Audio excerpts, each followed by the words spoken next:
You know, I had originally planned not to do this. My schedule was such that I didn't think it was going to allow me to make it happen. But then, the week before the event, the biggest thing on my Monday schedule freed up. And at that point, I decided I've got to do it. So, I told work that I wasn't going to be coming in on Monday. And now I'm on the road. So the Portland Department of Transportation has insisted that the next couple of days are going to be traffic Armageddon. So, in order to plan for it, I bought some extra food that wouldn't perish. I bought a 2-gallon tank of gas so that in case there wasn't any gas stations open, I would be able to get where I needed to go.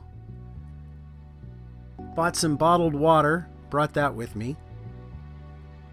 Put it all on the bike along with any cold weather gear just in case I got stuck out after dark.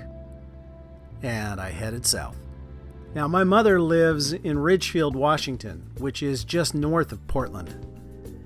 And so the original plan was that I was going to go down to her place, spend the night there, and then use that as a jumping off point Monday morning to try and get as far south as I could get, or at least get as close to Salem as I could get. Last minute, the plans changed. I heard from my sister, who lives in McMinnville, which is just southwest of Portland, that they were all gathering at her place, and if I wanted to, I could crash on her couch. Now, McMinnville wasn't in the center of totality, but it was in totality, so I decided to opt for the sure thing. So thanks, sis. Oddly enough, the traffic on the way down Sunday was really a non-event. Apparently, everyone got scared by the Department of Transportation, and they decided not to brave the roads for the most part. So, you know, there was a little bit of traffic, but in all honesty, I've seen worse on a Thanksgiving. So, yeah, lucked out there. So I spent Sunday evening on my sister's couch, and Monday morning, my mom and I walked down the street to a neighborhood park. And this is what happened. I didn't try to take many pictures of the actual eclipse because I didn't really have the right equipment for that, so you're not going to see that. But instead, what I did is I took some pictures of the surrounding area. I got this nice shot of the eclipse reflecting off of my chair through a little deal that I made myself. I got some other nice shots of the sunlight filtering through the leaves to make these lovely little crescent shapes, and just watch what happens. Oh yeah. What? Look at the sidewalk. You see the little ripple effects in the shadow? See the little ripples on the sidewalk? You don't see that? Like look down the sidewalk. Oh, now I get here.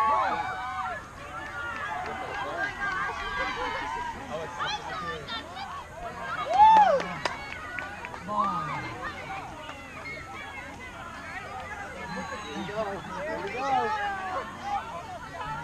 This is it. This is it.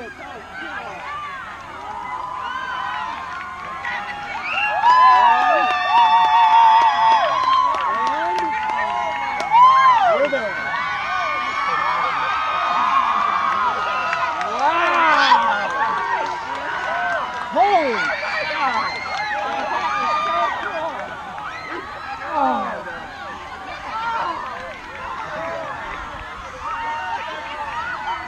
So is it okay to look at it with our glasses? Yes, you can take your glasses off now. Oh, there's the star. The stars are out. Oh, there's more. There's a star over there. Star over there. Don't look at it if there's any bright light in it. Now you have to put the glasses on. Oh, wow. So it's coming back. It's coming back. Yeah. That is awesome. Wow. Oh my goodness, this is amazing. Look at the sunset all around. Oh my goodness, yeah. And there's the smokestack. Wow. Okay, so that's over. And now the worry is, what's it going to be like going home? With everybody in Salem and everybody here in the zone of totality all trying to leave at the same time, I figured I better get out of here quick. So I got out shortly after totality. I got on the bike, packed up, left. There's a little bit of traffic getting to Portland. And, you know, I won't say the traffic on the way home on I-5 was empty or smooth sailing, but it also wasn't stop and go. It was pretty much just fine. So, yeah, maybe added an extra half an hour to what would have ordinarily been a 4.5 hour ride. So, do I regret it? No way. They say that a total eclipse can be life-changing. I don't know about that. I don't know that it's life-changing, but it was definitely on my bucket list, and it certainly was well worth the trip. I've also heard that seeing a partial eclipse is like going to the restaurant, but then not actually ordering, turning around in the parking lot and going home. If you really want to experience it, you've got to get to totality. And I'll tell you, it's true. You really, really want to get to totality. It is amazing how much different the experience is when you are actually in a full eclipse as opposed to just being in a partial eclipse. Partial eclipse is really cool. Watching the moon slowly blot out the sun is very, very cool. It still gets cold. You still get to see the crescent-shaped shadows on the ground. But what you don't get to see is you don't get to see the eerie light that you get just before and just after and during totality. You don't get to see that.